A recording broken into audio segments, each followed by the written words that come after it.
Welcome back to another episode of DAS with your host, Shawn Mac. And today we're going to be discussing one of the wildest, craziest personas to ever enter the wrestling ring, Bruiser Brody. So if you like today's content, make sure you like, share, and subscribe to the video. So let's go.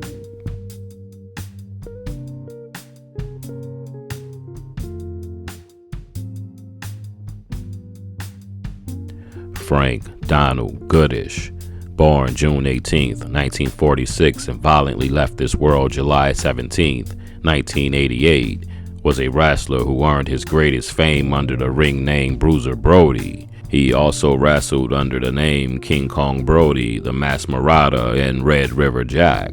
Over the years, Brody became synonymous with the hardcore wrestling brawling style that often saw one or more of his opponents bleeding by the time the match was over. At the height of his career, he worked as a special attraction wrestler in North America, making select appearances for various promotions such as the WCCW, the WWF, the CSW, the CWF, and the AWA, among others. He also worked regularly in Japan for the All Japan Pro Wrestling, the AJPW. Behind the scenes, Brody was very protective of his in-ring image, hardly ever agreeing to lose matches and building a reputation of being volatile. He would on occasions intentionally hit or hurt opponents during a match contrary to the predetermined nature of his professional wrestling. His in-ring work and wrestling persona earned him an induction into the Professional Wrestling Hall of Fame, St. Louis Wrestling Hall of Fame, Southern Wrestling Hall of Fame, Wrestling Observer Newsletter Hall of Fame, and the WWE's Hall of Fame. But in 1988, Brody died from stab wounds suffered backstage in a shower during a wrestling event in Puerto Rico. The killer was Jose Gonzalez, better known as the Invader. A jury acquitted Gonzalez of murder, ruling that Gonzalez killed Brody in self-defense. Key witnesses to the killing did not give their testimony at Gonzalez's trial, due to their summonses only being received after the trial had concluded. Now, let's take a deeper dive into the life and death of Bruiser Brody. Goodish was an all-state football and basketball player at Warren High School in Michigan, and played football for West Texas A&M University, and with 4 teams over 3 seasons in the TFL and the COFL, he stood 6 feet 4 inches and weighed 251 pounds, a big guy. After attending Texas A&M and working as a sports writer, Goodish was trained to wrestle by Fritz Von Erich, the father of Kerry and the brothers. He first wrestled in Dallas, Fort Worth, and later in Louisiana as Bruiser Brody and King Kong Brody. Goodish competed as a freelancer in several companies, including the Central State Wrestling, Worldwide Wrestling Federation, Southwest Champion Wrestling, Windy City Wrestling, World Wrestling Council, Deep South Wrestling, Championship Wrestling in Florida, American Wrestling Association, and the World Class Champion Wrestling. In the States, he had numerous feuds with the likes of Kamala and the Ugandan Giant, Abdullah the Butcher, and cruiser Jerry Blackwell. In Japan, he was in a tag team with Stan Hansen.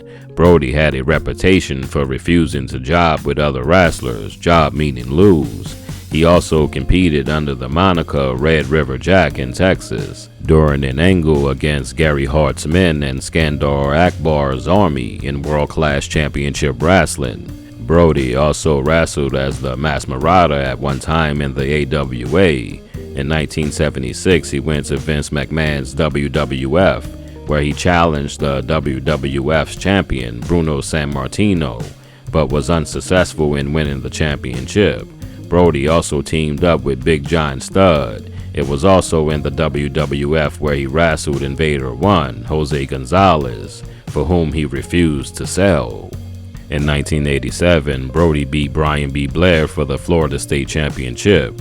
Brody had an infamous cage match with Lex Luger in Florida on January 21st of 1987.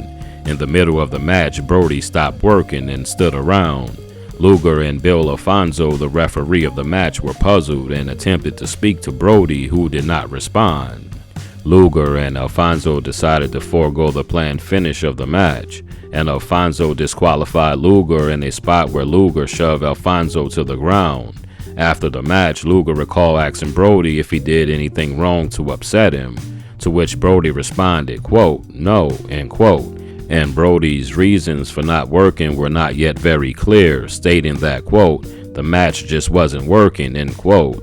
In Larry's Matisic book, Wrestling at the Chase, Matisic states that before the match, Brody told him, quote, "I'm not putting up with any of this bullshit anymore," end quote, and that Brody was upset that Luger would not sell for him.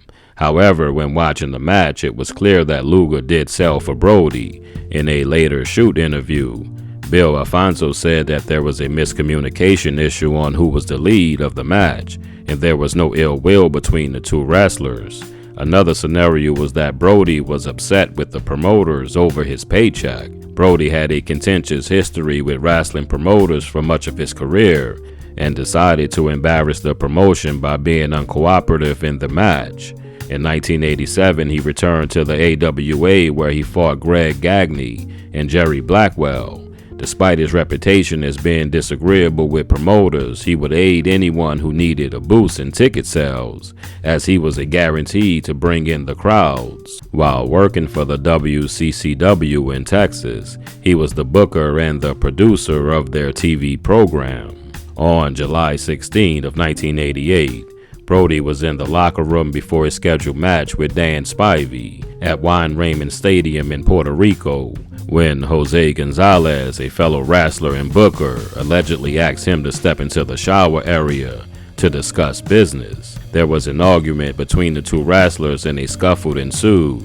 Due to the dressing room layout, there were no witnesses to the altercation. However, two screams were heard, loud enough for the entire locker room to hear. Tony Atlas ran into the shower and Brody was bent over and holding his stomach.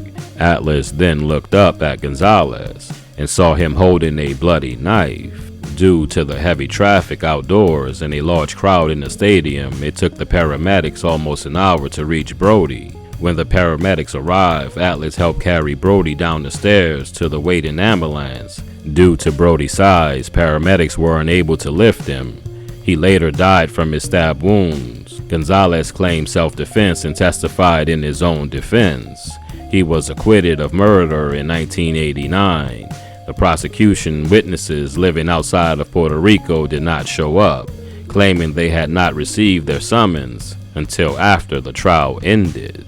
Fellow wrestlers Dutch Mantell and Tony Atlas have said, back in the 70s when Brody and Gonzalez had wrestled each other, Brody had wrestled very roughly and beat up Gonzalez. S.D. Jones claims after one of their matches, Gonzalez said to him, quote, "One day I'm gonna kill that man," end quote. Thanks for watching. I've been Shawn Mac. Don't forget to like, share, and subscribe to the video and get in that comment section as well. And tell me, do you think it was self-defense or was it a setup?